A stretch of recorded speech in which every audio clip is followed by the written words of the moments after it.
So lately I've been hearing a lot of people talk about something that's really disturbing and alarming. And that's a lot of people saying they want things to be normal. And they want things to be back to the way they were.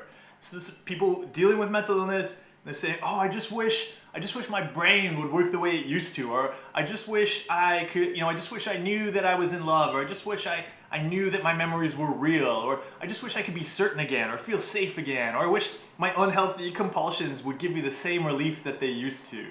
Whatever you do not go back to what you think is normal. And normal is what got you to where you are. Normal sucks. Right? Normal is part of the illness.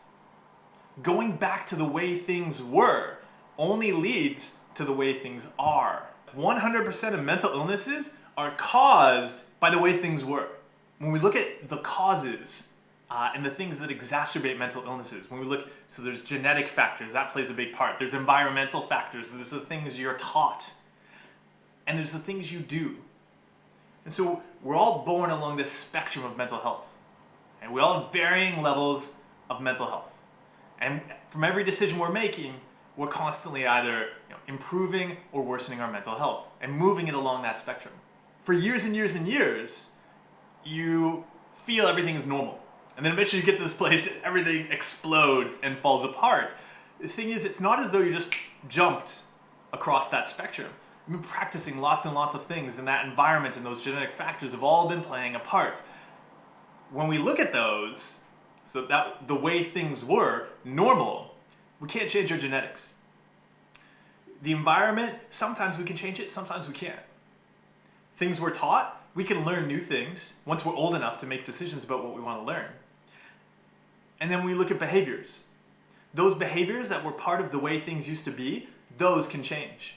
Our brains can change if we change our behaviors and really commit ourselves to making those changes and practicing them every single day, the same way we used to practice unhealthy behaviors every single day and push our brains along that continuum of mental health until it hit that mental illness point. Being healthy takes a lot of practice. It takes daily practice so that you can get good at it.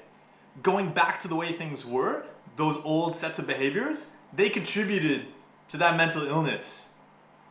So that's why we can't go back to the way things are. That's why wanting to go back to normal, if you don't want to stick with the mental illness, normal is, and the way things were, or whatever normal is, the way things used to be, it's just out of the question. Wanting to go back to normal and not then end up with a mental illness is like saying, oh, I really love jumping in the pool, but I hate getting wet. I want to jump in the pool and not get wet. Those are connected. You can't jump in the pool and not get wet. You can't go back to those old behaviors and not end up at illness again. You know that's where they lead. The great part is that our brains really can change and that we really can live an existence that's totally different from the way things used to be, and it's phenomenal. I mean, I would never, ever want to go back to the way things were when I was dealing with my anxiety disorders. Like those are, that was terrible. Like that is such an unpleasant way to live. And the problem was that I was so completely separated. My actions in my everyday life were so completely separated from who I knew I was and who I wanted to be. And so getting rid of those old behaviors has helped me finally align those two things. And that's so valuable and important just to everyday life. And it's completely different from the way things used to be. So if you're struggling with mental illness right now, I know it's tough and it's difficult to deal with. Changes are really, really difficult. And it takes tons and constant work. Just as it takes lots and lots of work for years and years to work yourself up to a mental illness, it also takes a lot of time and a lot of years to work yourself up to being mentally healthy. But stick with it. It's not the way things were, but it's a million times better than the way things ever were. And that's a really enjoyable experience to live. So when it comes to wanting things to be normal again and wanting that the way things used to be, I really encourage you to throw that out. Forget normal, because that's part of the illness. And look to a place that's completely different. Look to a place that's in the future that's completely different from where you used to be. Because that completely different place, that's going to take you to a much healthier place and a much healthier life.